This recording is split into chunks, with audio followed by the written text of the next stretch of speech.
Good morning. I'm Wade Fox, and I'm the host of your second opinion session for today.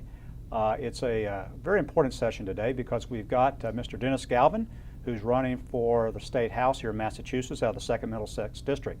And we've asked Dennis to come on to talk a little bit about the issues for the state and how we got into the situation we're in right now and how we possibly could find some answers to the concerns that the people have. Dennis, welcome. Well, thank you for having me, Wade. I'm very glad to be here. The issues that we want to talk about, Dennis, is how the state has grown. What is the real facts that we're having to deal with, and how does the state legislature, when they vote, how does that impact the average person? Well, thank you. In preparation for my run, I did some work on reviewing some of the facts and statistics and votes in the legislature, and I brought some of these to share them with you today. And I thought that we would walk it through from some of the general concerns down to the more specific concerns with regards to votes. So if you don't mind, we'll move on to the first slide. And this slide is very important, I think. It shows the state situation. It shows the population growth, covers the last 4 years. It shows the population growth in Massachusetts with a fairly minimal change, about 2.5%, a bit of an increase, which is a reversal of a trend.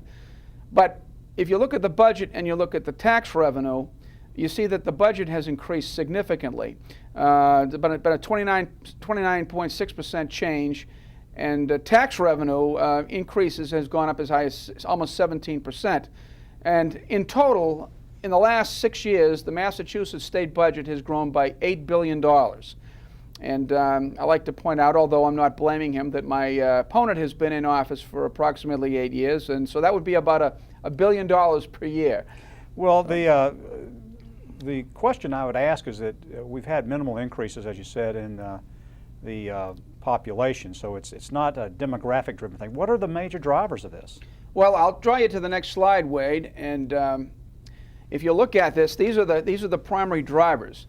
What you're seeing is a real expansion of state government in Massachusetts over the last 6 years, and you see it in some very focused areas, and there are some effects for the district. First of all, there's been an increase of approximately 10,000 new state employees within the course of the last 6 years. And in addition to that, there has been a 40% increase in the amount of state employees that are making over $100,000 a year. That's a tremendous impact for the state. With regard to health care, we are seeing a situation that is increasingly expanding, and there have been serious problems with it. In particular, the implementation process for the Obamacare or Affordable Care Act process in Massachusetts. That's been termed as a debacle by most media. It's cost us over $500 million in costs, unexpected costs related to try to repairing that system.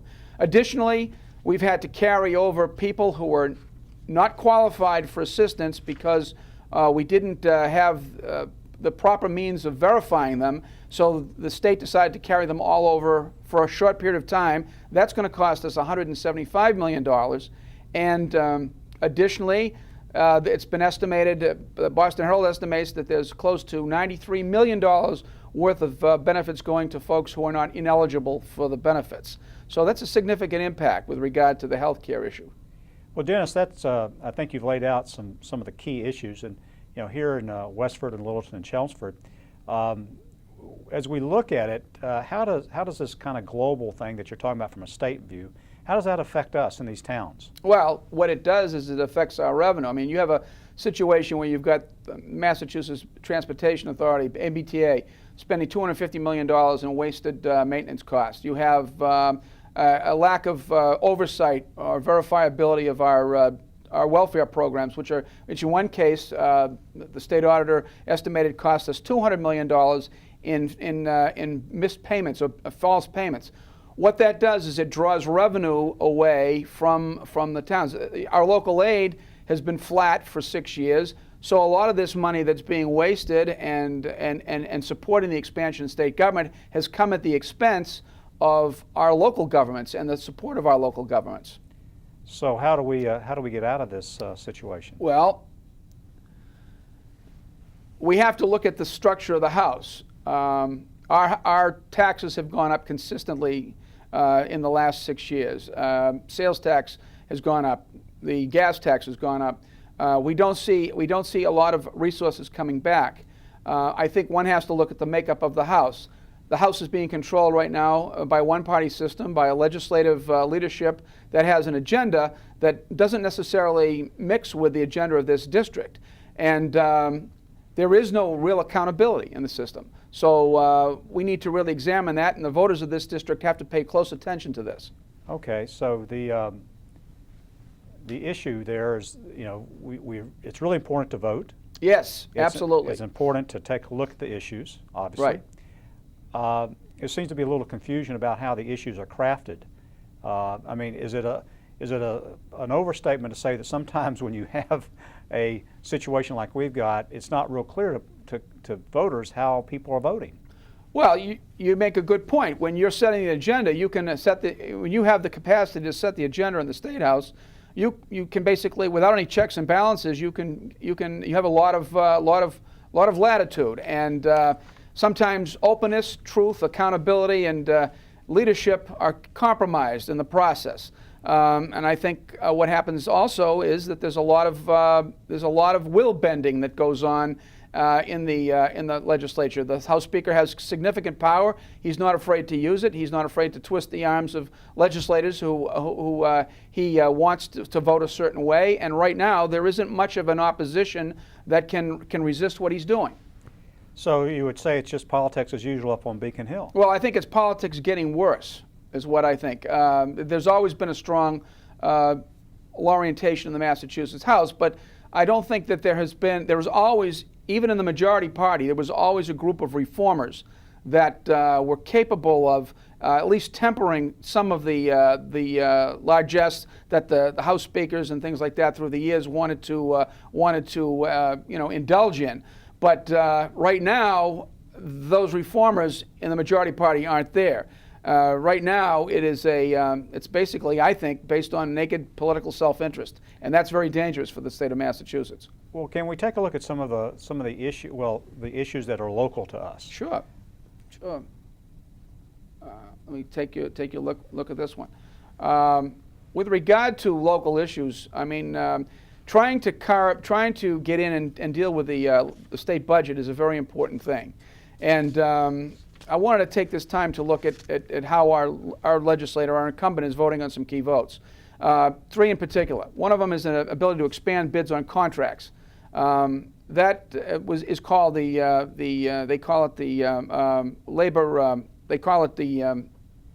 it's called the Project Labor Agreement. Excuse me, I had a little problem trying to remember that.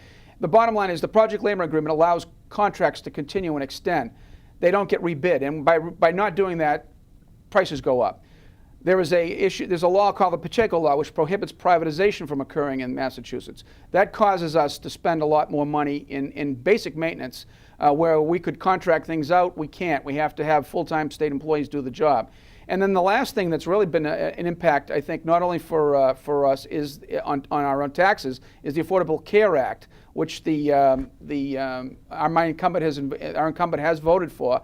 And as a result of that, it's done two things. It's imposed increasing cost on state government, which means more revenue, and additionally, it's created some issues with premiums for ownership of businesses. They're going to have a real issue to face in trying to meet these premium cost increases.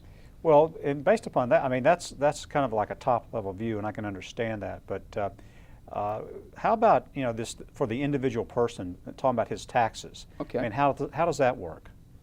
Well, this next slide tells you begins to talk about taxes. This is from a perspective of both growth, business growth as well as individual growth. We've had sales tax increase. We've had an income tax. The income tax has been resisted. They've been trying to roll the income tax back to 5% for years. They haven't been able to do it. There's a significant inheritance tax in Massachusetts. The threshold is $1 million. It is a very almost a confiscatory type of a tax. And for those who run small businesses in the area, the meals tax is a major issue. And if you look at the position that our state legislature has taken, he's opposed reducing the sales tax consistently. He has and in other cases, he's shunted bills off to study. Now, anybody that follows Beacon Hill Roll Call on a regular basis and reads Bob Katzen, who edits that particular piece column, knows that the studies are an attempt by the leadership of the House to deflect controversial issues so that legislators don't have to take an up and down vote on it. These bills go to study, and that's where they go when they die. So that's a concern. Well, Dennis, can I ask you a question about how the people of Massachusetts react to this, in the fact that as I look at it, we've got the gas tax law that's on, and Yes. there's a citizen's petition Yes. against that. There's another one on there that I'm not as well familiar with, but the gas tax seems to be the hot button right Yes. now. Now, the question that I have to ask is, the legislature passes this thing. It's a tax in perpetuity, and it's like no one really can tell that they ever have to vote on it again. Yep. And it's just kind of there. Yep. And yet you see this, tremendous outpouring of people that said this is wrong. So they're starting the petition to try to reverse it. It's an unusual situation in my experience of where you can have so many people against this tax and yet have such strong legislature push on a tax. Well, let me just show you a little bit about the gas tax.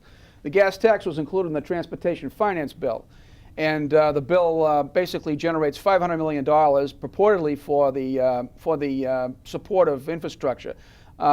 Unfortunately, however, the money does not all go to transportation infrastructure. There is a provision that allows much of it to go into the general fund, which I think was disingenuous on the part of the legislature. There's also utility rate increase, and there's a gas tax, which, as you say, is tied to inflation, which means it goes up automatically. And perhaps one of the things that people don't know is that local vehicles, city police, fire, school buses, dump trucks, all those city vehicles have to pay the tax when they gas up at the town barn, and that's going to get passed on to the taxpayers in their property taxes.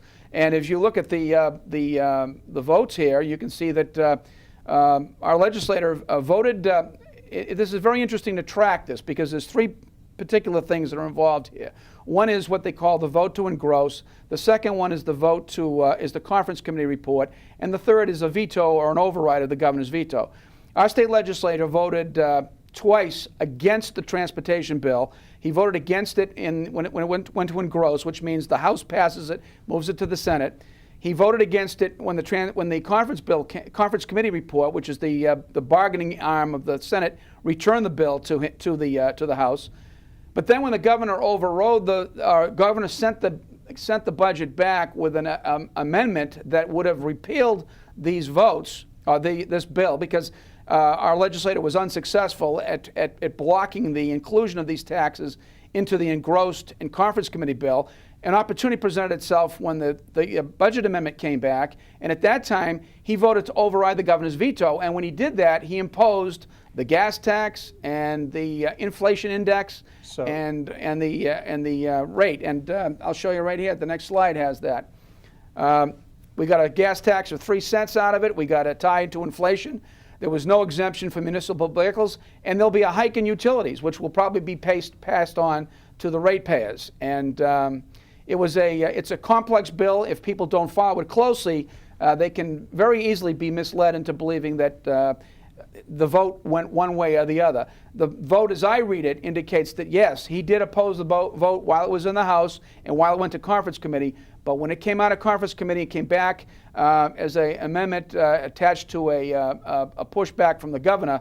He supported the House Speaker. The House Speaker needed a 2/3 vote, and I think our legislator went with the House Speaker and imposed that tax on us. But is that a normal process when you have a system like this, where it's, you can look like you're for something and be against it, or be against it and then suddenly for it? Well, it's the process. It just means that people have to pay attention to it, and somebody has to be there to point out the fine points of it. At any given time, you can take one vote and say, well, I did this and I did that, but you need to know what the process was. And I just went through the transportation bill process with you. So, what do when you have things like this? I mean, you would expect the people that are having to look at this, like me and the average middle-class taxpayer. How do we know what the debate is? How do you know if they're actually talking about this. Because a lot of times I've seen where these bills are kind of mentioned on Monday, they're passed on Friday, they're implemented the following Monday, and then suddenly everybody says, well, oh, I didn't know that. What happened? Well, it was debated or was not debated. It just was put forth in the House, and it's just done. Well, you have to pay close attention to the bills. You have to know the process, you have to know what the stages are, and you have to be able to evaluate what's going on. But the votes are there. I mean, the votes are there. It's not a question of shading it. It's just you need to be able to watch what's going on. So, and I think they take advantage of the fact that a lot of folks don't follow the process. So you're telling me that every bill that's really important to us is open for debate? I'm not saying it's open for debate. The votes are, so long as there's enough to call for a roll call vote, you'll be able to see what happens. If the time comes when there's no minority viewpoint in the legislature at all, and we no longer have roll calls, which was the case in Congress about 50 years ago, you won't know where they're voting. They can come out and say whatever they want. But right now, you can chart it. So how does a local state rep impact that? Well, one of the big things is, let me see if I can show you this. You need openness, all right? You need public hearings on tax bills. We didn't have that. The gas tax, the transportation bill, which was a critical impact, financial impact on the voters of Massachusetts. Anybody that's commuting or uses a vehicle for business is going to have a major impact by that. That never went through an open public hearing process. There have been limits on debate. There's been a refusal in some cases, and I think our legislator voted against it, to publish committee votes online, which is in the beginning stages of developing legislation. They try to block that. The House leadership doesn't want that out there so people can really track it and follow it. As I said, there was a debate on limiting local aid this last legislative season. It was taken off the table so that an attempt was made so that no amendments could be made to increase it or to expand it or do anything like that. And that's very important for the towns. Well, I can understand not wanting to have debates go on ad nauseum, but who decides that it's been done enough? I mean, when you say let's limit debate on local aid, I got that. I mean, there's maybe a reason for it, but having one day's worth on something so important, I'm not sure how that works. Well, if you have the majority and you control the majority and you're the speaker, you get to set the agenda and you get to control the debate. And that's precisely the problem. Right now, this is a slam dunk legislature. Whatever the House leadership says, that's what you're going to get. And there's very little debate even within the Democratic caucus right now. The bills are put together in a I think it's room 438. 5 or 6 leaders of the majority party go in there and they form the budget. They come out and they tell everybody what they're going to get. There's some give and take a little bit, but bottom line is there's no real open discussion. There's no amendments flowing back and forth. You can't go into the State House, sit up in the gallery, and hear the debate any longer. And that's a serious loss for the Commonwealth of Massachusetts, in my judgment. Well, since we last bullet point was about local aid, where do we stand on local aid? Local aid seems to be a very hot issue, at least it's talked about in our town, because of the money that flows out and the money that comes back or does not come back. Well, local aid is important for the district because what it does is it provides it's a return of our state income tax revenue or other revenue back into the state of back into the district, which helps us offset our property taxes. Without local aid, we're left to fund our police, fire, schools, and everything on our property taxes, and that is very, very oppressive. Local aid was cut in 2009 significantly, and there have been efforts to try to restore it, but this is these are some of the votes that were taken by our legislator in that process, and you can see that efforts were trying to restore them were not supported. One of the critical ones was the 50% excess revenue to local aid, 14,349, the roll call. That would have allowed any excess revenue to go into the local aid account, and he voted against that. I don't understand why. I don't think that was a very good vote. The question is, we always expect, I guess, the towns to some extent to be kicking in to help the gateway cities and so forth, and I understand there's a quid pro quo sometimes up there, but I mean, is there accountability for how this is managed once the money gets to the places that the legislature decides to go. We have no control of that here in this town. That's correct. We basically, our revenue, our state revenue, income tax revenue, and other revenue, sales tax, goes directly into Beacon Hill. You mentioned the gateway cities. There's about 10 or 15 seriously depressed cities in Massachusetts, to the point where there's no longer a viable tax base, and the state is supporting those communities to the tune of 50% of their operating budgets. And I don't see any effort made by the legislature or this governor to try to reverse that situation so that more revenue can be freed up, returned back to the cities and towns. We're supporting those communities. So what, in the net, again, let's get back to the communities. You know, why should we care about this inequality or the flowing out back of local aid? Because what happens is there's revenue there to support any type of education that we would like to have for our children, to support a very effective public safety program for our town, to repair our roads and bridges, but we can't access that revenue because it's going other places to cover serious gaps in economic lack of economic development and depression. So we are left to impose additional burdens on us by increasing our property taxes if we want to expand our own services. Do you have some figures for us on what that does for each town? Or yes, I can look at this. In 2009, the governor cut the local aid budget by 9.74%. That was a significant cut. The town of Littleton lost $253,000. The town of Westford lost $755,000. Chelmsford lost $1.8 million. Now, there's been an increase. There's an attempt to restore the increase. Our representative has supported minimal attempts to try to increase it, but we are still way below the standard that we had back in 2009, and I think we need to get back to that standard. That should be a top priority of our legislature. And do you think that's going to occur with the current legislature? I mean, no. I think the cities and towns under the legislative leadership and under this governor have been relegated to a back seat as far as Massachusetts planning and policy is concerned.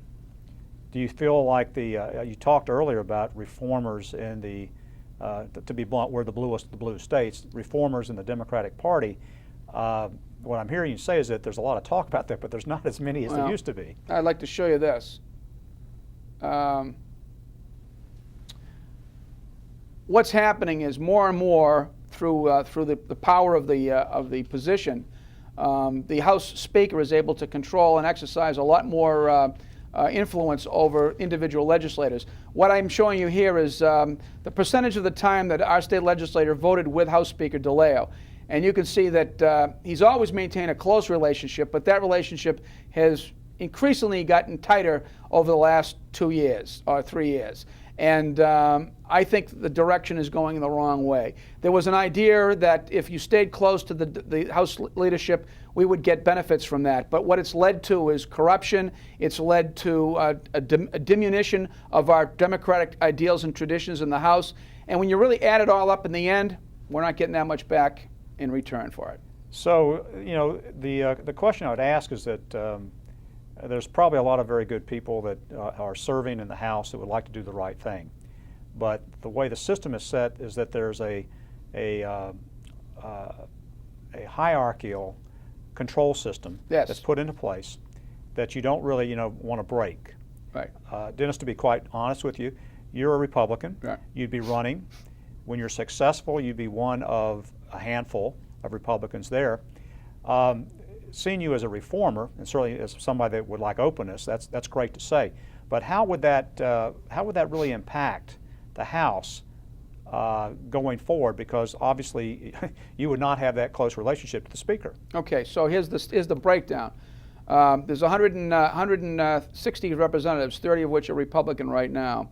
My study of the legislature indicates to me that there's probably another additional 10 to 15 Democratic legislators who tend to lean towards away from the House Speaker. If the number can be increased in the legislature, even if we were able to increase it by 10 Republicans in the state legislature, we would be able to create enough of a offset so that we'd be able to allow for certain amounts of accountability.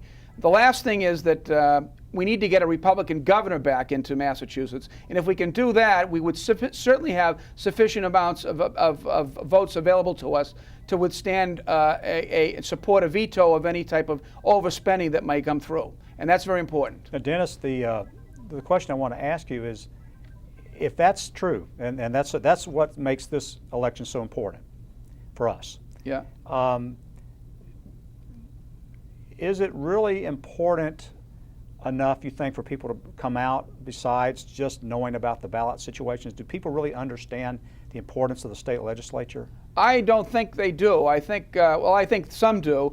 I think the state legislature has gotten lost. People focus on two things. They focus on national politics, which are significant right now, and then they also focus on their local government. But in the middle is the state government, and the state government has a lot of influence over what happens in your local backyard.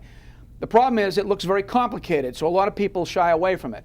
I think you need somebody that's going to go in there and openly try to reveal what goes on, try to present to the average citizen in this district what the consequences are, what the alternatives are, what the options are, and then visibly try to vote for the interests of that district.